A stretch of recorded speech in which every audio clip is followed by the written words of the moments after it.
Машина, на которой предположительно скрылись террористы, была найдена за счет того, что удалось сохранить информацию, которая должна была сгореть. Об этом телеканалу РБК сказал владелец Крокус Сити Холла, азербайджанский предприниматель Араз Агаларов. По его словам, он и его сын Эмин Агаларов принимали участие во всех экстренных совещаниях сразу после теракта. Он отметил, что благодаря тому, что они сориентировали МЧС, удалось предотвратить возгорание помещения, где хранилась информация об автомобиле преступников. По этой информации смогли определить маршрут отхода, номер машины, за которой была установлена погоня. И я думаю, что все службы сработали хорошо, рассказал Агаларов. Он также подчеркнул, что террористы не просто хотели перебить большое количество людей. Они хотели, чтобы эти люди сгорели заживо в зале, потому что параллельно с расстрелом все заливалось горючими веществами, керосином, бензином. Отвечая на вопрос о том, что стало залом Крокус Сити Холла после теракта, он сказал, что там сгорело абсолютно все, и сложно поверить, что из него мог кто-то выбраться живым. Однако в связи с тем, что были все противопожарные системы, спринклерная система, работа пожаротушения в исправном состоянии, они поддерживали несколько часов зал в таком состоянии, что не было обрушения, чтобы у людей была возможность выйти, отметил он и добавил, что 6000 человек не смогли бы выйти из зала за 2-3 минуты, тем более, когда террористы с автоматами были практически на всех выходах. Араз Агаларов также рассказал о том, что в ходе нападения был убит один из сотрудников охраны зала. По его словам, никакая служба безопасности не способна противостоять 4 террористам с автоматами Калашникова. При этом экс-вице-президент Крокус Групп Эмин Агаларов подчеркнул, что сотрудники охраны помогли людям эвакуироваться, показывали пожарные выходы, выносили и раненых, и убитых, чтобы они не остались под завалами. Моя личная оценка самая высокая. Никто не покинул территорию. Подключились охранники из соседних зданий. У них руки были в крови. Они пытались сделать все, что они могли. Но противостоять автомату Калашникова, не имея оружия, с дубинкой и шокером невозможно, отметил он.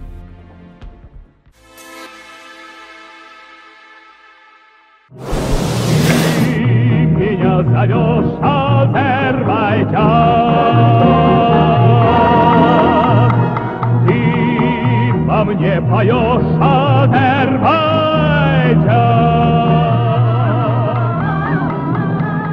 Как огни твои светлы, как слова твои теплы, ты звезда моей судьбы, Азербайджан. Именно так пел легендарный Муслим Магомаев об этой удивительной, без преувеличения, стране огней, которую с Казахстаном разделяет всего лишь одно большое Каспийское море. И мы сегодня здесь будем искать наших обладателей синего паспорта, кочевников 21 века, которые живут в Азербайджане, работают, но при этом не забывают о своей родине. Итак, султаны на чужбине по ту сторону Каспия. Поехали! Азербайджан – страна огней и восточного колорита. Государство, несколько тысячелетий хранящее чудеса, созданные человеком и природой. Народ, который свято соблюдает многовековые традиции. Частью этой многонациональной республики стали и наши соотечественники – казахи в Азербайджане. Нам стало интересно, как сложились судьбы современных кочевников при Каспийской стране и что же для них азербайджанское счастье.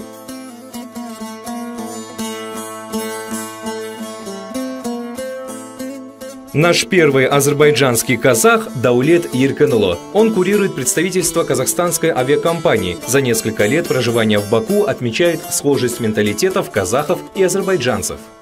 Я считаю, что азербайджанцы очень гостеприимный народ, братский народ.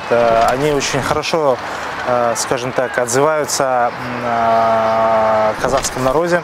Бывали случаи, ты садишься на метро или так далее, люди провожали тебя, писали твой номер, говорили, вот доедешь, позвони, пожалуйста. Вот какое-то вот теплое отношение, оно все-таки тебе помогает быстрее акклиматизироваться здесь. Здесь очень все строится на отношениях.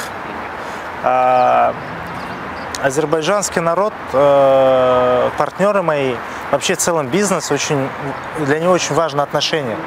У вас может быть очень замечательное, выгодное предложение, но если у вас нет хороших отношений, я бы здесь хотел бы немного разделить. Хорошие отношения – это ты должен уметь правильно дружить с человеком. То есть вы должны не всегда здесь, допустим, на первой встрече ты можешь говорить о бизнесе, можешь говорить о каких-то делах сразу.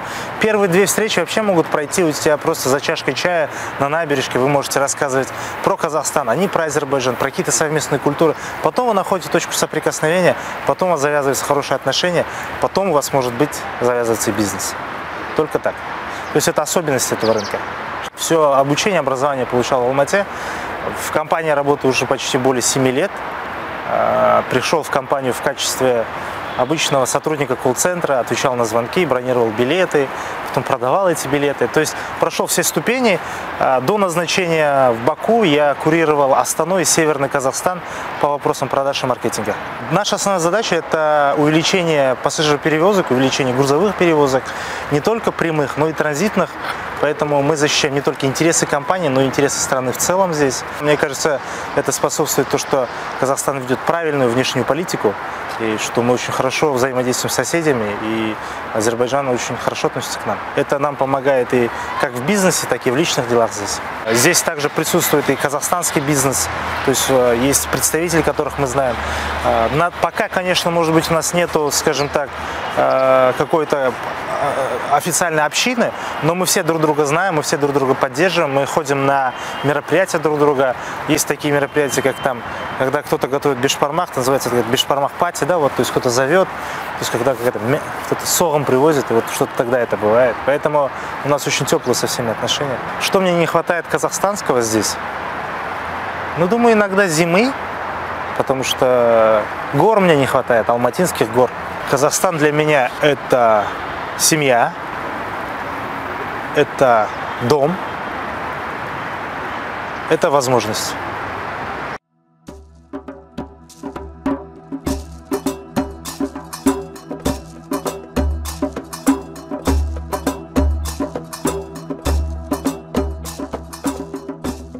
Азербайджан – это крупнейшая страна Закавказья и первая светская республика на всем мусульманском Востоке. Казахстан со страной огней связывает схожая геостратегическая позиция, география транспортных коридоров и богатые природные ресурсы. К тому же общее море, экономическое сотрудничество и отсутствие визового режима. Одним словом, отношения у стран братские. Казахстанский шоколад, спасибо, пожалуйста, спасибо, чтобы вы почувствовали вкус Родины, и наш казахский батыр, чтобы стоял у вас на рабочем столе, и гости узнавали о нашей стране. Он найдет больше. Свое достойное место. Все-таки вы представляете со страной, знакомите нас, и, как говорят часто в компании Даулета, желаем вам приятного пребывания в городе Баку, поэтому приезжайте, здесь очень комфортно, приятно, и Даулет вас будет знакомить со страной огней, да? С удовольствием. Но мы продолжаем наших султанов на чужбине. Даулет, спасибо. Едем далее, оставайтесь с нами. У жителей страны огней очень теплое отношение к казахскому народу. Сегодня в нашей стране проживает свыше 100 тысяч этнических азербайджанцев. Среди них когда-то был и местный предприниматель Эмиль Ильясов. Кедей, байга жетсем дейді, бай, құдайға жетсем дейді. Вот представьте азербайджанца, который цитирует слова Абая, причем не просто цитирует, уважаемые зрители, и пишет об этом в Фейсбуке. Так, вот он, Эмиль Ильясов, добрый вечер. Добрый вечер. Да, прекрасно мы встретили в Баку человека, который, ну, просто обожает Казахстан. Откуда такая любовь? Для меня казах ассоциируется как близкий друг. То есть я попал в Казахстан в самый тяжелый момент моей жизни и получил полную поддержку именно в Казахстане. То есть то, чего я не получил из своего окружения у себя на родине, я вынужден был уехать. И попав в Казахстан, они меня поддержали, они мне помогли поднять бизнес, морально. Полностью получил я поддержку. То есть они мне помогли найти именно выход в законодательстве, чтобы именно правильно направить бизнес. И я поднялся таким образом, и я очень благодарен казахскому народу. Ну и Эмиль также теперь тепло приветствует всех гостей из Казахстана, поэтому любого казаха, да, абсолютно. Про меня даже шутят, что у меня монополия на казахов. Эмиль Ильясов трудится в авиационной отрасли. Он работает над увеличением количества пассажирских рейсов в Баку из зарубежных стран, в том числе из нашей страны. Как уверяет Эмиль, Казахстан его сердце всегда, даже за рулем автомобиля.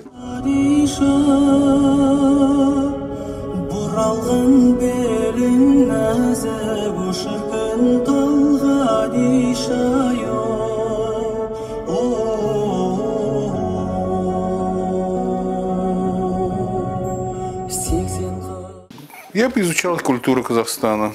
То есть культуру как изучал? Я не ставил целью именно изучить. Я просто жил среди казахов, и я понял, чтобы стать своим, я должен как бы влиться. И изучая историю Казахстана, я, в принципе, обнаружил то, что история Казахстана это не ограничивается территорией именно Казахстана.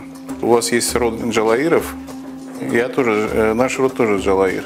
То есть мои предки в 14 веке, 13 веке вместе с Хулагу-ханом попали в Азербайджан.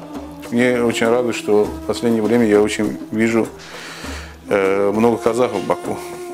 Они достаточно часто встречаются. Иногда спрашивают, сколько казахов вообще живет в Азербайджане. Я всегда говорю, что 10 миллионов. То есть мы один и тот же народ, мы тюрки.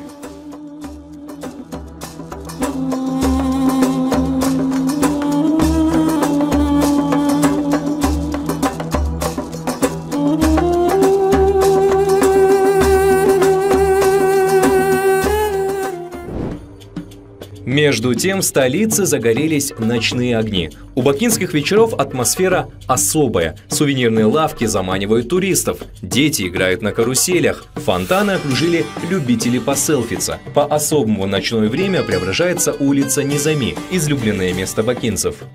Жанат, ассаламу алейкум. Алейкум салам. Добро пожаловать в Азербайджан, город Баку. Отлично, спасибо. Здесь всегда много туристов, да, вот улицы Низами? Очень много здесь туристов. Это одна из таких популярных мест. В Казахстане есть, наверное, похожий в городе Алмате. Да. Это Арбат, да? Что-то вроде этого формата. Это очень древняя улица, торговая называется. А ваши любимые места в Баку какие?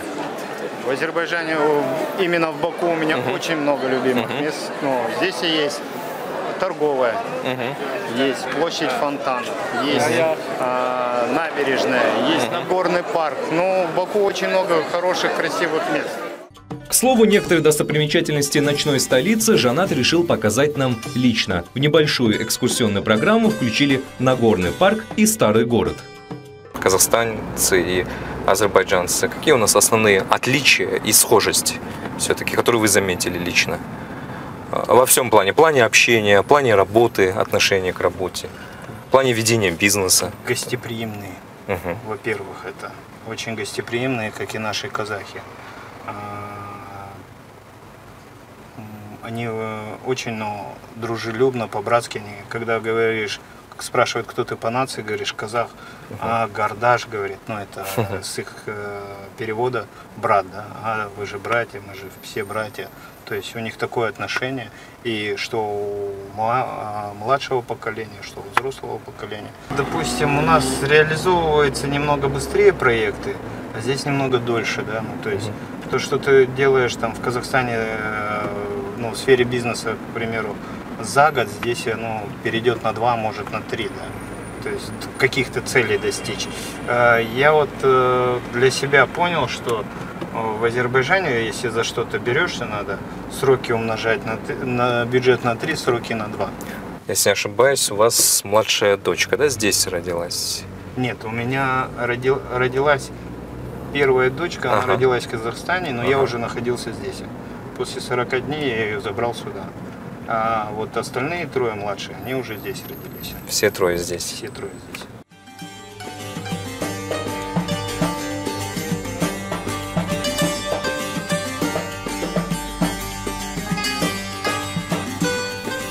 В 2014 году я приехал в командировку сюда, буквально на месяц.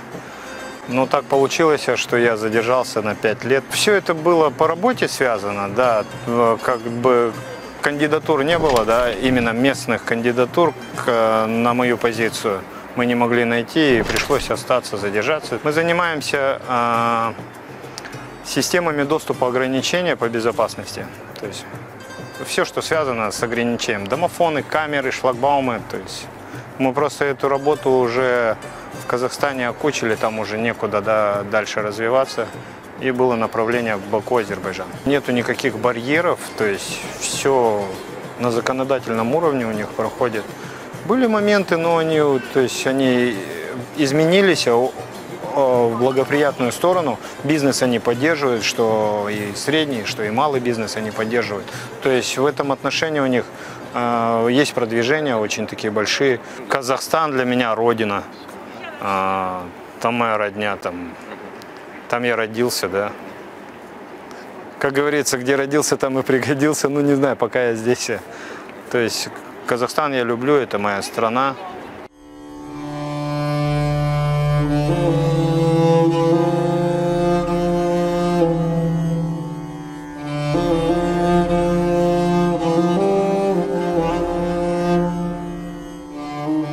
Спросили у Жаната мы и о происхождении названия Азербайджана. Легенд оказалось очень много. Самая поэтичная версия гласит, что в переводе это «страна огней», и этому есть подтверждение. Известно то, что с древних времен азербайджанская земля выводила на поверхность нефть и газ, которые возгорались и повергали священный трепет местных жителей. Также в доисламскую эпоху здесь господствовал зороастризм, древняя религия. С любой точки Баку видны 3 языка пламен. Башни Flame Towers являются не только невероятным сооружением стиля хай-тек, но и национальной гордостью.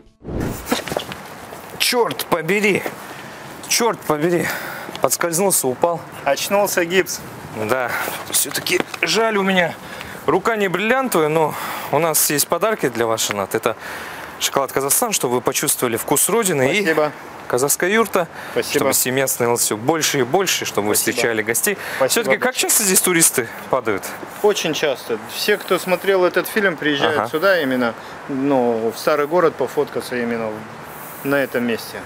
Впрочем, одноименное кафе, к сожалению, было закрыто. Но это не помешало нам продегустировать блюда местной кухни. Решили попробовать национальный суп – пити. Бульон выливают, сюда крошат хлеб и едят. А то, что остается, мясо,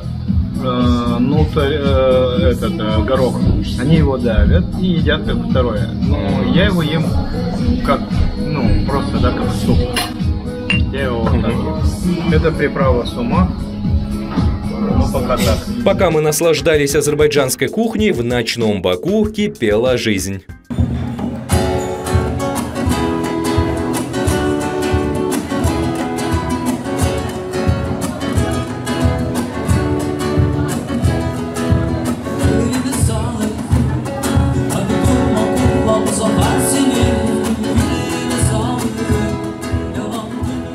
Баку – один из красивейших городов мира на стыке Европы и Азии. Исторический, промышленный и культурный центр. Именно здесь находятся архитектурные объекты из списка всемирного наследия ЮНЕСКО. Именно здесь функционирует самый крупный порт на Каспии. Именно здесь поднял занавес первый национальный театр на мусульманском Востоке. А еще Приморский бульвар, который становится все длиннее и длиннее, фешенебельное сооружение, которые растут как грибы после дождя, и, конечно же, морской прибой Седого Каспия. Ушли от моря горы, жажду утолив, и лег на берег город, охватив залив.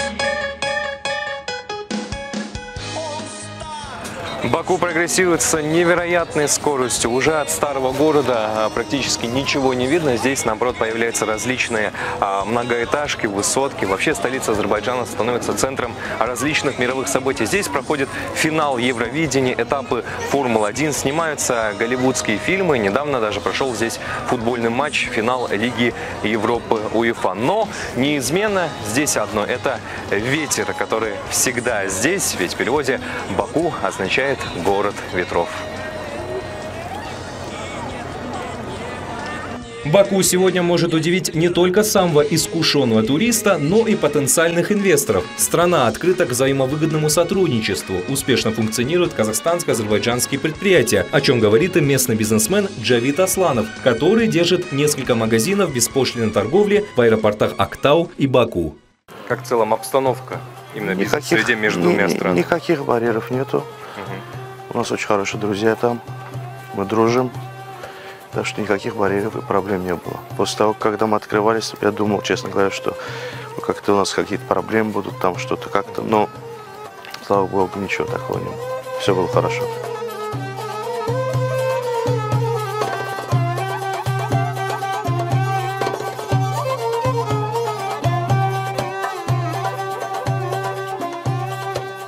Чем сейчас может удивить Азербайджан туристов? Не только казахстанских в целом. Чем привлекательна страна?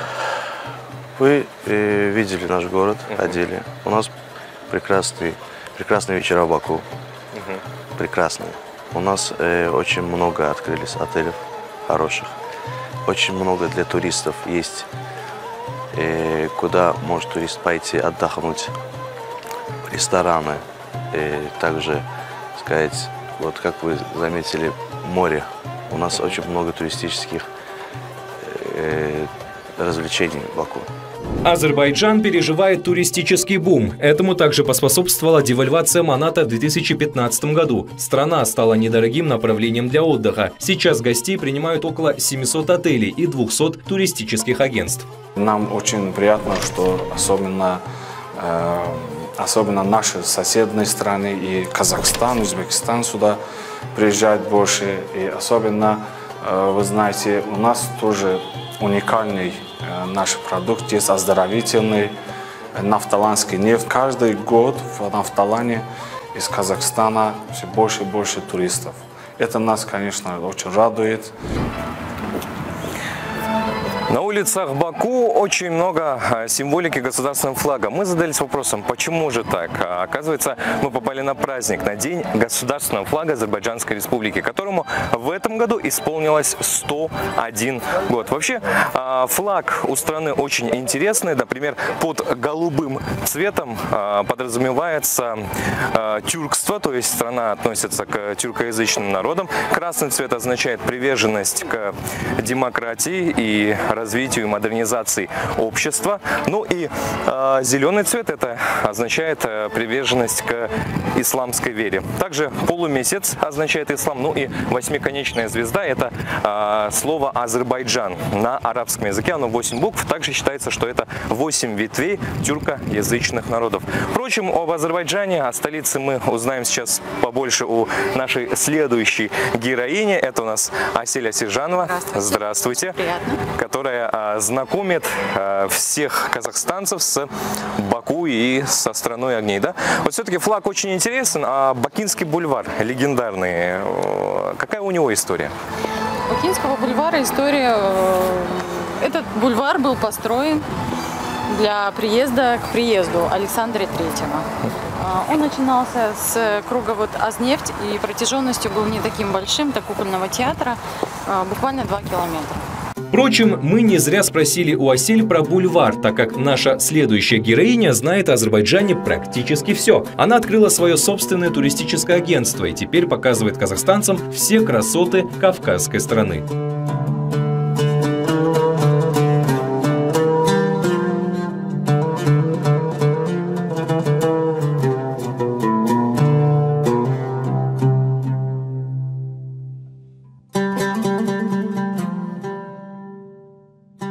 Баку для меня тепло, солнечно, красиво и вкусно. Моя любовь к Баку произошла с первого взгляда, скажем так.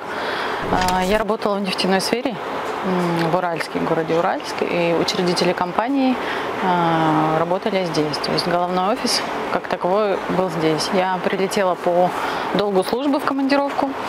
Так влюбилась в этот город. Это был 2013 год.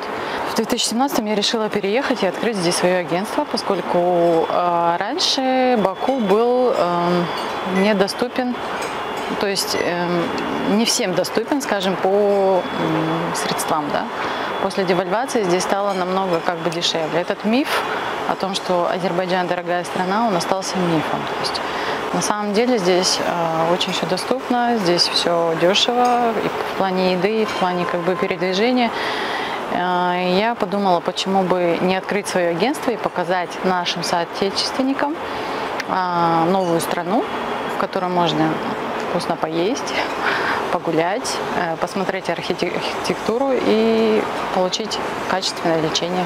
Принимаем туристов из Казахстана, из России и из Украины. На сегодняшний день это было сегодня так. Свою деятельность я осуществляю 3 года. Были сложности, когда ты прилетаешь как гость, тебе эта страна, естественно, нравится, ты любишь, здесь народ доброжелательный и все.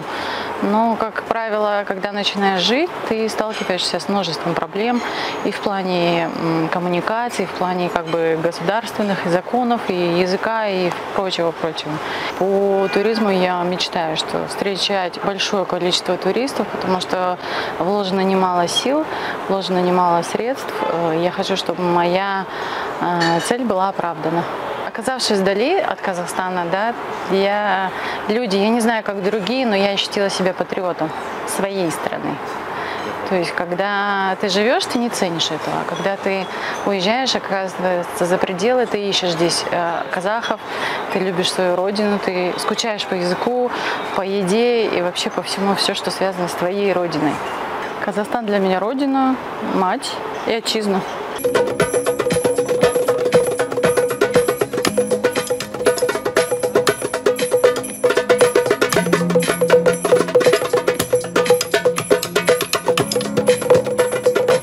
Насколько вас изменил Баку? Как он на вас повлиял все-таки? Я думаю, что с положительной стороны повлиял. Он сделал меня спокойнее, увереннее в себе. Почему? Потому что я здесь открыла свой бизнес, у меня не было практики такой в Казахстане, на родине. Сделал мудрее, умнее. Ну и самое главное, у вас состоялось пополнение в семействе, да, с чем мы вас и поздравляем. У вас родился ребенок, и это от нас вкус родины, казахстанский шоколад, пожалуйста. И поскольку у вас родился ребенок, чтобы вас становилось все больше и больше, да, казахская юрта. Баку развивается с невероятной скоростью. Готовится генеральный план. Одним из главных приоритетных направлений в новом документе является развитие города с учетом исторического наследия, а именно старого Баку, красоты которого просто захватывают дух. Дворец Ширваншахов, Девичья башня, старые дома, ковры, базарная площадь. Мы просто не могли обойти это стороной.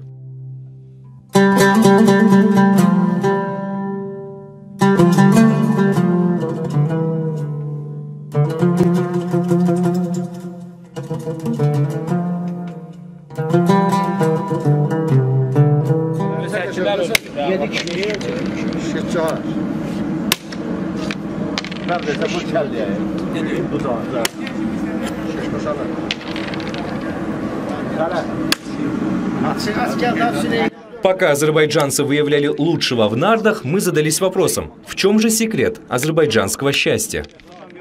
Азербайджанское счастье в еде. В еде они все любят очень вкусно поесть. Из моих замечаний, то я бы сказал, для них очень важно, чтобы, это мое мнение, чтобы у них и у родственников все было хорошо. Я считаю, счастье – это когда у них никто не болеет, то есть все в достатке живут. Наверное, очень вкусная еда для меня в первую очередь.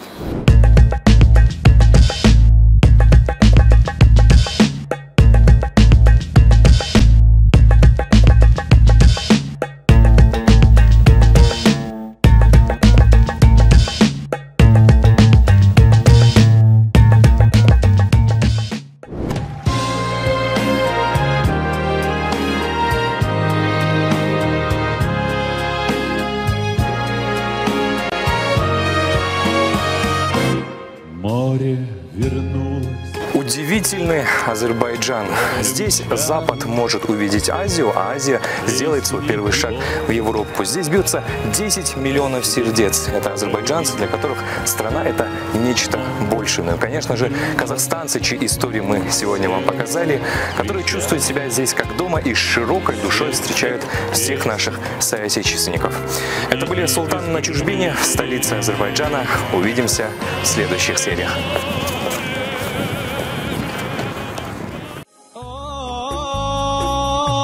Gözler kimi her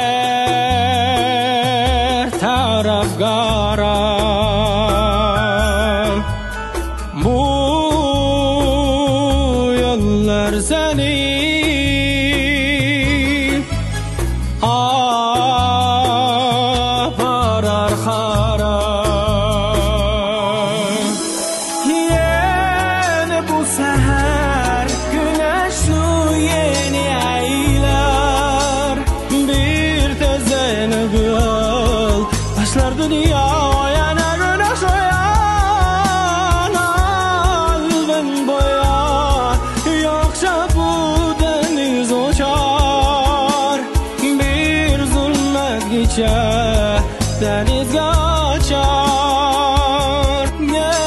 seher, geley seher.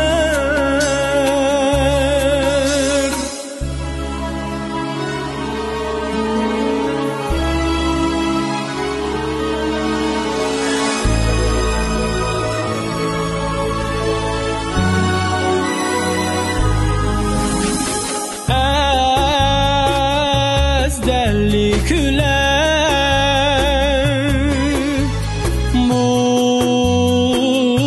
bugünü apar.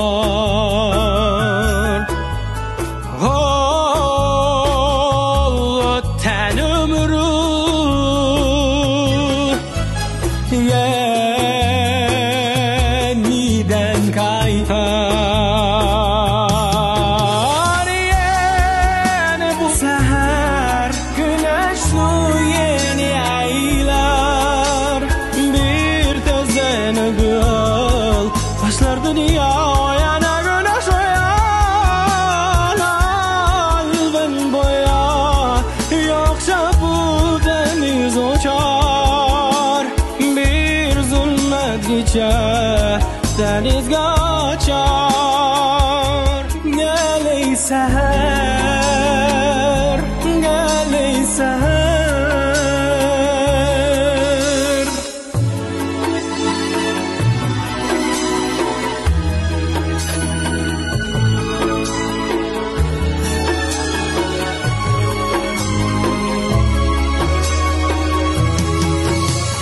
Alından boya yoksa bu deniz uçar, bir zulmet geçer deniz kaçar. Geley seher,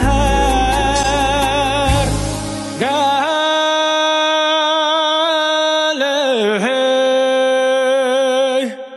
seher.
Здесь находится самый длинный туннель нашей страны, почти 3 километра.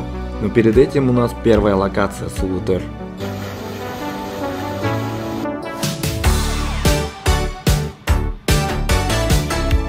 Так, походу дороги нету. Вот здесь никак не проедем. А вот здесь вообще никак не проедем мы тут.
И с основной трассы мы поворачиваем на вторую локацию – озеро Карасу.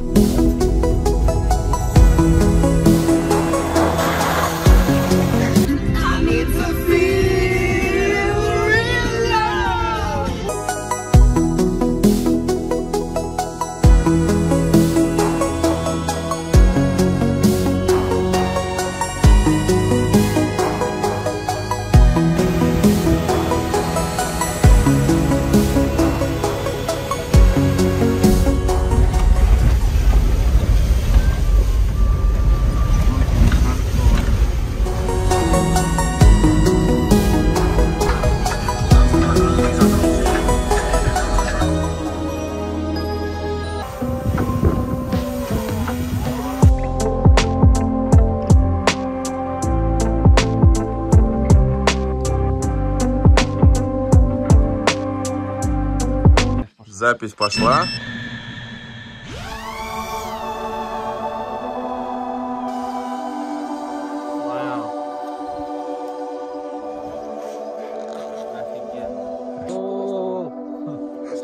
Нифига он, да.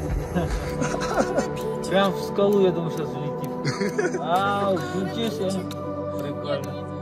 Так, дрон где-то там.